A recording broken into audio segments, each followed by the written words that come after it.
Hello and welcome to the Audible, the quarterback analysis podcast. I am Big Italy 42 here talking about some top quarterback options, of course, courtesy of at Zach Scott Moxie. And starting off here with Ben Roethlisberger as an elite cash game play. $8,300 on FanDuel, $6,800 on DraftKings. We saw in full form how explosive and terrifying this Pittsburgh Steelers offense, especially the passing attack, is last week against the Colts.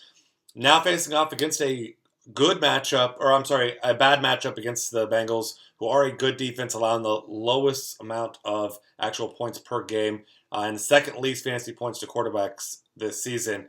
But we look over the last 6 weeks, and the Bengals have not faced great quarterbacks over that span. They did face Ben Roethlisberger, TJ Yates, Johnny Manziel, Austin Davis, Nick Foles. The first game of the Bengals Steelers, Roethlisberger not completely healthy. You could see it in his mobility, things of that nature. So now we're looking at the times when the Bengals did face top quarterbacks. We saw Palmer have his way with him, and this is a huge game for the Steelers, huge game for the Bengals.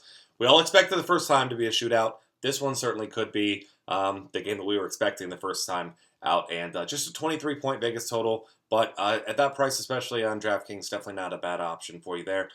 Cam Newton next up. Cam Newton has been phenomenal. $9,200 on FanDuel, $75 on DraftKings. Vegas team total 27, and it seems like just about every week Cam Newton is one of, if not the top option. He runs the ball, throws effectively. He's got 25 passing touchdowns, throwing for 233 yards a game. And in the last 3 weeks, he has 2 games with 5 passing touchdowns. Falcons have been good against opposing quarterbacks, allowing just under 15 fantasy points a game. But they're allowing the most points, fantasy points to running backs, and have not faced any great quarterbacks like Cam Newton much this season. So Cam Newton, one of the hottest quarterbacks in the league. It's really hard to argue with just paying up for him and getting you that stability. Next up, Jameis Winston, and he's facing the Saints. So 27-point Vegas team total, 7,800 on FanDuel, 55 on DraftKings. Saints are allowing 25.44 fantasy points to quarterbacks, and that's easily the highest in the NFL. They lead that category by 4 points and have been really, really bad over the last 6 weeks, allowing 319 passing yards a game, 4 passing touchdowns a game. Now, Jameis Winston's been playing well recently. He's had himself a couple nice games, and even the games where he hasn't gotten it done through the air, he has had some success on the ground there as well. Just $500 more than the minimum on DraftKings, so he makes for a really nice play and a phenomenal matchup. Another hot quarterback here, Tyrod Taylor, 7,500 on FanDuel, 54 on DraftKings. Vegas team total of 24 points here. And now facing an Eagles team who are ahead of only the Saints in fantasy points allowed to quarterbacks at 21.88. Over the last 3 weeks, allowing nearly 33 fantasy points per game to quarterbacks, which is easily the worst. It's not even close. 13 passing touchdowns over those 3 weeks, almost 900 yards. Taylor, when he's been on the field and healthy, has been solid, averaging 20 fantasy points per game. And past 2 weeks, 7 total touchdowns, 55.48 fantasy points. He's cheap, and he gives you a nice high floor with his ability to run the ball as well. So definitely a guy to keep on your radar there. Another guy who can run the ball here, Russell Wilson, been absolutely on fire recently. Over his last 2, he's averaging 34 fantasy points per game, 13 touchdown passes, and a rushing score over his last 3 weeks, or last 4 weeks, I believe. Gets a great matchup against the Ravens, who are allowing 19.22 fantasy points a game, 244 passing yards a game.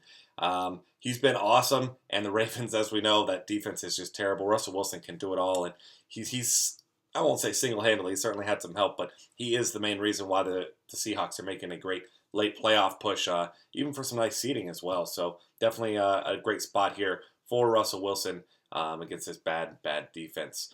Now Blake Bortles next up.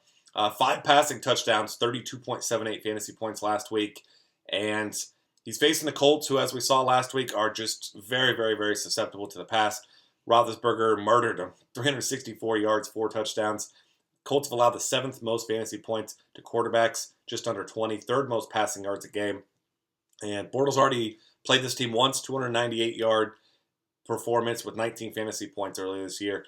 And Bortles, while he's not the guy that you love as far as efficiency or even a guy you want to watch a lot of, because he does make some terrible decisions and he's ineffective, or he's not efficient, I should say, but he certainly has upside, and this is certainly a pass-first attack.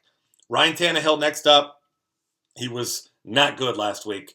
This team was awful. I mean, that entire game was awful last week. Now facing a Giants team allowing the most passing yards in the game, though, at 315, 28 more than any other team. Fourth most fantasy points for the position at almost 21 points.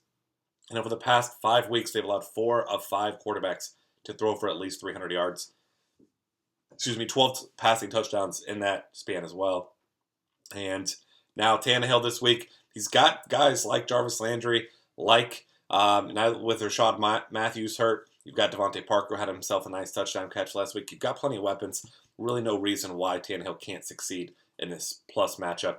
Next up, the guy that we all love to hate, who really was lucky to even be in the NFL, now getting starts and playing well. Blaine Gabbert, not blowing the doors off anyone, but relative to his price, he's been solid. 6,400 FanDuel, 51 on DraftKings, and 4 starts, has not had less than 16 fantasy points in a game, averaging almost 19 a game.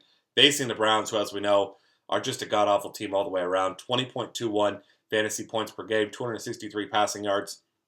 I love the third most passing touchdowns with 25. So Gabbert, still not a great quarterback, but has had some success in the short passing game and in this system so far. And you're not going to get much better matchup than the Browns, who can't stop anyone through the air or on the ground. So that'll wrap things up for us for the quarterback analysis for this week. Find us on Twitter at DF Cafe. Subscribe to our YouTube channel. Check out the rest of our great content at dailyfantasycafe.com.